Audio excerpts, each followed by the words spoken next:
Welcome to Paris of the Prairie, where we like to feature the people, stories, and ideas that make Tulsa the heartbeat of America's outback. We like to talk with folks who are shaping the life of this city, sometimes through art, sometimes through community service, business, or community leadership. We also like to zoom out for a minute and talk about bigger forces shaping us here in Green Country, the nation, and the world. Sometimes Tulsa can feel like its own world, but what happens in Washington or the state capitol has a way of showing up in our community. And one of the names that's popping up a lot is our own Mark Wayne Mullen. Chase, this is where I try to practice what we say about bipartisanship. It's one thing to understand why someone supports a leader. It's another entirely to be honest about where you struggle with their approach. Yeah, I mean, listening doesn't mean you have to surrender your point of view. I guess me as a trans person, I don't feel respected, particularly by people like Mark Wayne Mullen, who try to demonize people like me. I'm all for listening to different points of view, but at a certain point, like my humanity has to remain intact. Where I struggle sometimes is his tone when leaders lean into aggression. It just seems like it's pouring gas on a fire. Yeah, rather than working together, we start looking like two different teams trying to defeat one another, rather than actually coming together and make bipartisan progress. Well, and when someone has real influence, appears to have or might have Trump's ear, tone matters. Because influence cuts both ways. It can amplify differences or help calm things down. With Mullen stepping into the role of Director of Homeland Security, a department that's been right in the middle of the country's most heated debates, it'd be nice to see him run it a little differently. And from what came out of the Senate hearings with Kristi Noem, it appears that he needs to run it differently. Whether that's what Trump wants to see or not will remain to be seen. What could be scary is that the whole country is watching. Right. No pressure. Please do well. Yeah. Okay, so let's shift gears back to Tulsa, where leadership can show up in quieter ways. Today's guest is someone who has built something pretty remarkable for this community. If you've ever picked up a tennis racket at LaFortune Park, chances are you've felt the impact of her work. Melissa McCorkle is the director of tennis at the Case Tennis Center at LaFortune Park. And under her leadership, the center has grown from a handful of aging courts into one of the premier tennis facilities in the country, with over 20 outdoor courts and 6 indoor, and programs that serve everyone from beginners to competitive players. Yeah, what really stands out is how inclusive the place has become. Through programs like First Serve, the League of Exceptional Players, and wheelchair tennis, Melissa has helped turn a tennis facility into something bigger. It's a community hub where people of all ages and abilities can find their place on the court. So, today we're going to talk about tennis, community, leadership, and what it takes to build something that lasts here in Tulsa. Melissa, welcome to Paris of the Prairie. Hello, Melissa. Thanks for joining us today. we'll just get right into it if that's okay with you. Um, Um, I'm curious. Do you remember your first relationship with tennis and what hooked you emotionally about the sport? yeah, I definitely remember. I lived in Florence Park, and I went to the neighborhood park all the time. And I used to just watch the people play. I loved, I loved everything about it. Like I just loved the strokes and everything. So I was able to take a little beginner class there at the park, and I was hooked for good after that.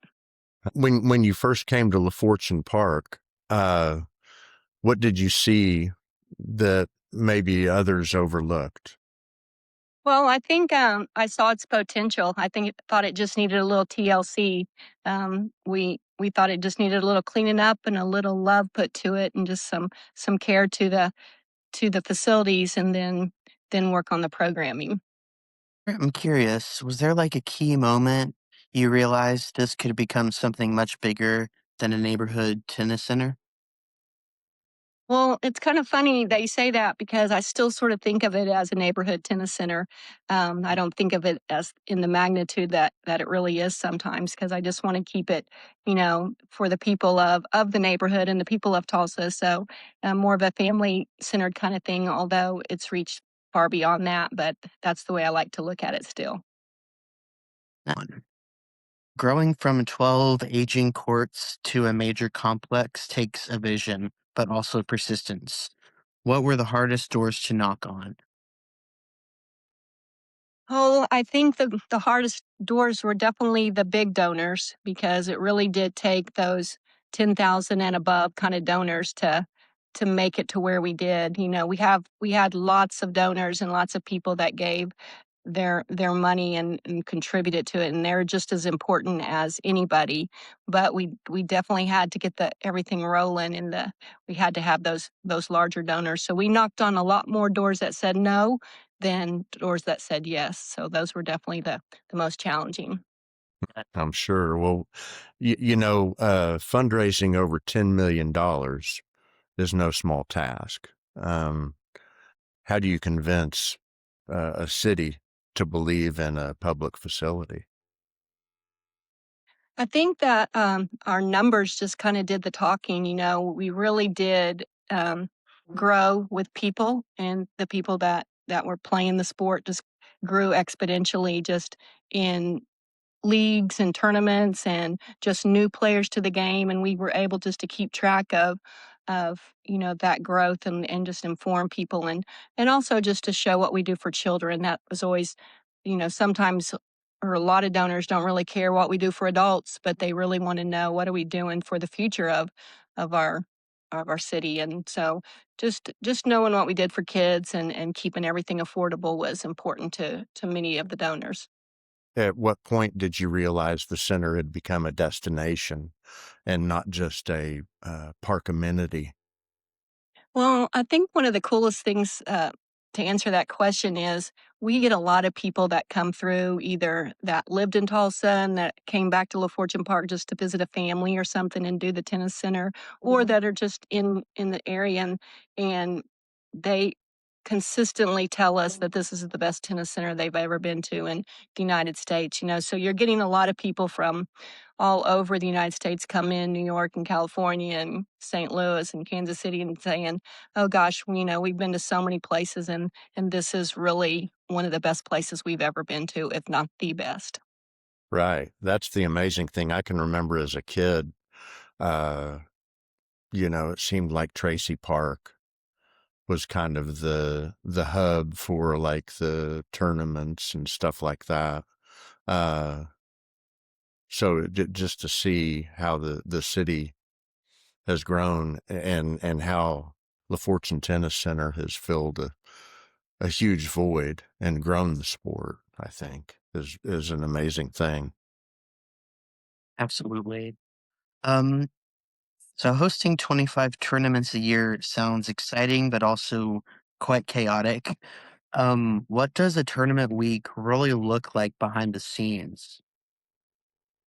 That's a good question. It is chaotic, and there's lots of moving parts. The tournament director Right now it's Peter McCorkle, and he does a lot of work just to set it up and get the players to the right time and plans out the entire tournament. And then meanwhile, we're trying our best not to just cancel everything else that we do when we bring in a tournament, because we really want to bring in those events to our city, but yet we don't want to stop everything that's going on good with the local people. So all those moving pieces are just we just have kind of mastered them and take it day by day and just making sure that we've not over scheduled ourselves and made time for the tournament and the people and make it Right. comfortable for all.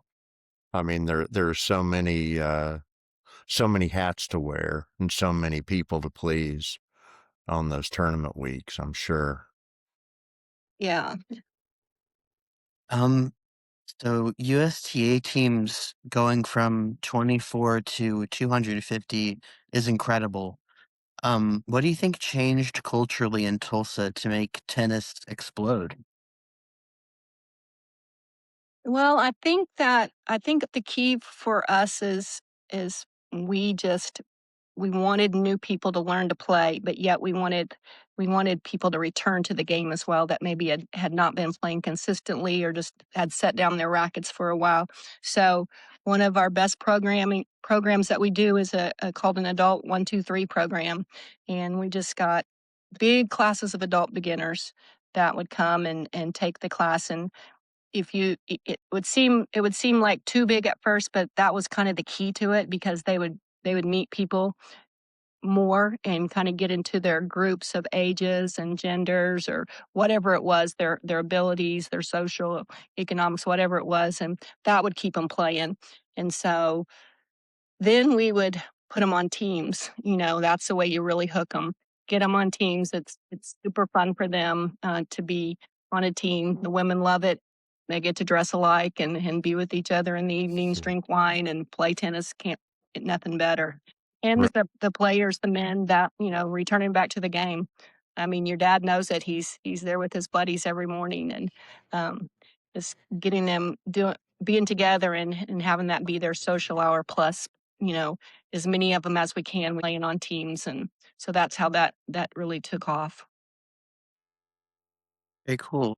I was going to ask you sort of uh, how or why public tennis works so well in Tulsa. Um, you think there's anything sort of cultural or Tulsa has historically just been a great tennis city.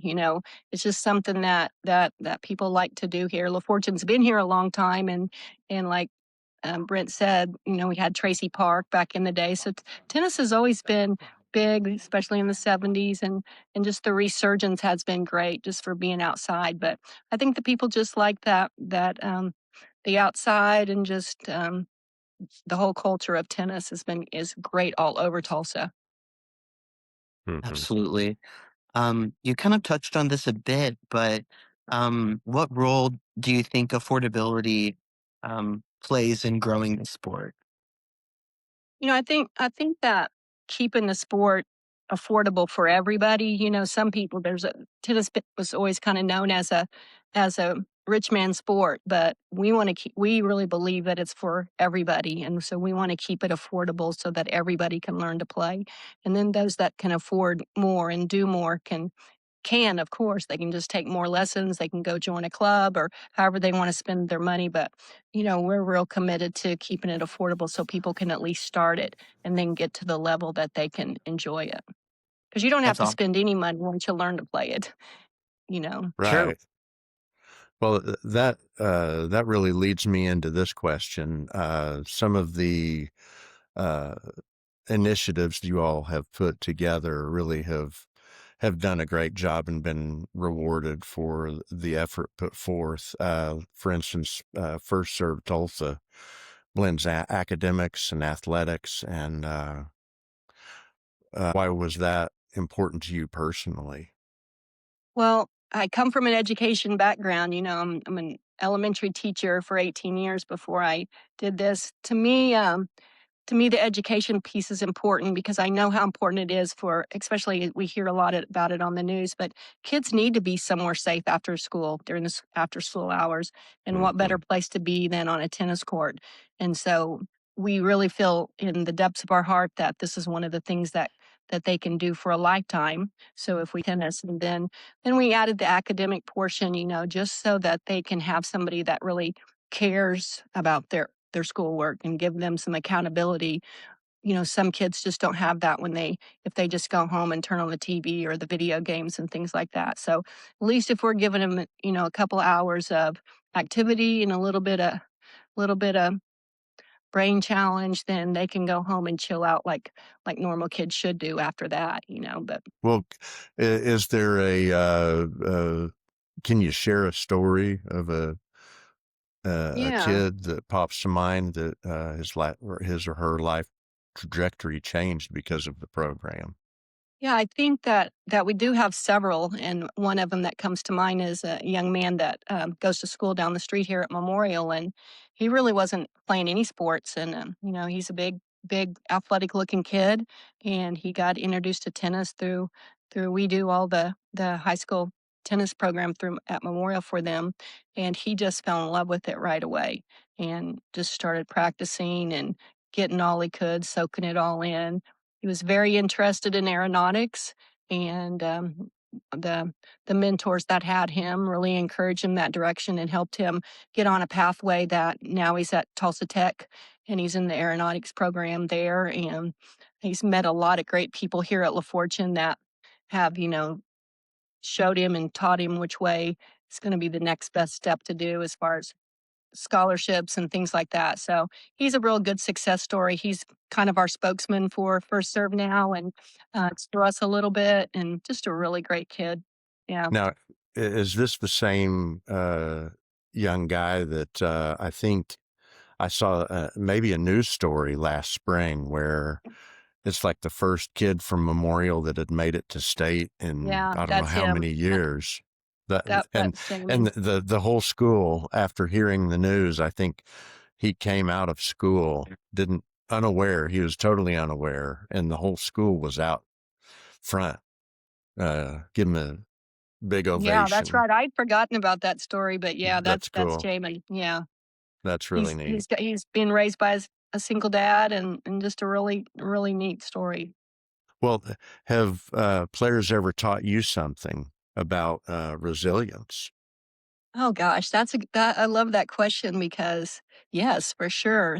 I learn something every single day when I step out on the court with people. I love to teach, but I also, I want to learn to be a better person too from them. But I think that's a good example is just when I get a player in that a beginner class or a kid or even an adult that boy doesn't really have a lot of athletic but ability, and you think can't even find the ball, but just sticks with it, just sticks with Hmm. it and just keeps coming and might take that class 6 or 7 times, and then just goes up the ladder playing USTA, and that really warms my heart. But just that resilience that people show that how much they love it, and it reminds me so much of as me as a kid, just how much I loved the game and still do, of course. But it's It's awesome. Just curious, managing a facility this large means managing people, coaches, volunteers, parents, players. What's your leadership philosophy?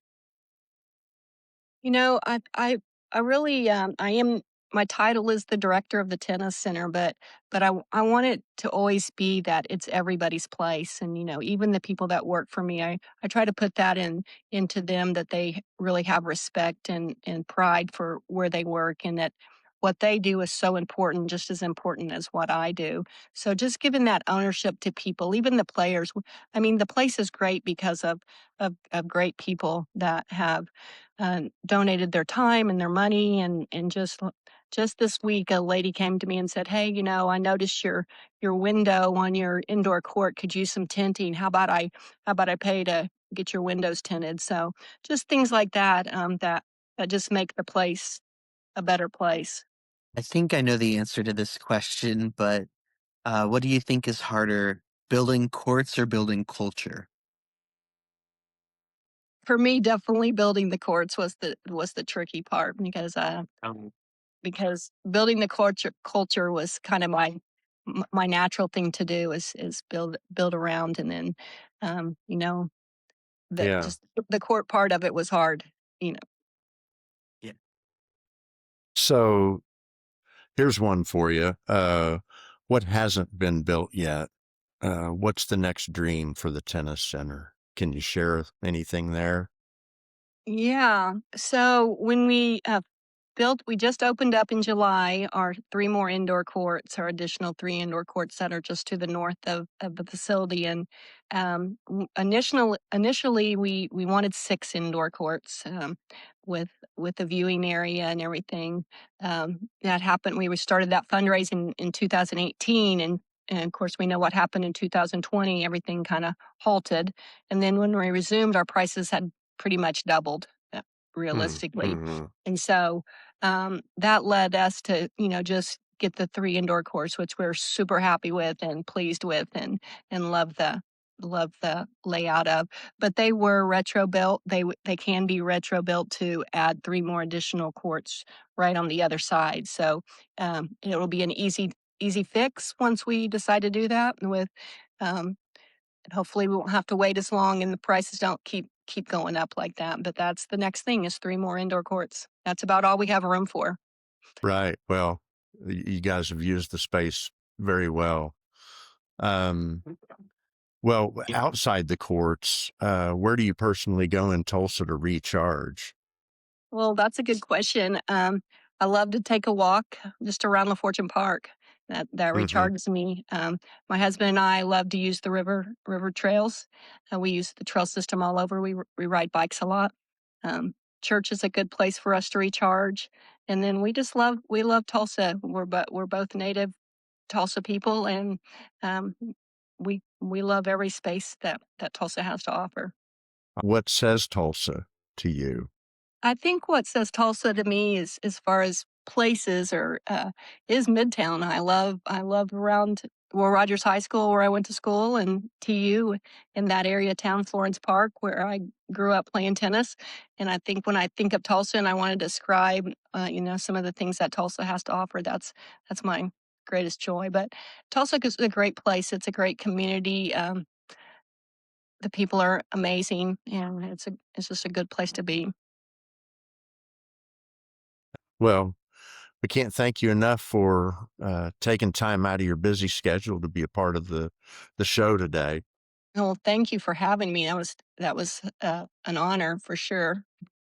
Keep doing the great work. It's a Okay. wonderful story. Yes. Thank you so much to both of you. Thank you, Chase. Guys, have a good day. So that was great having Melissa on.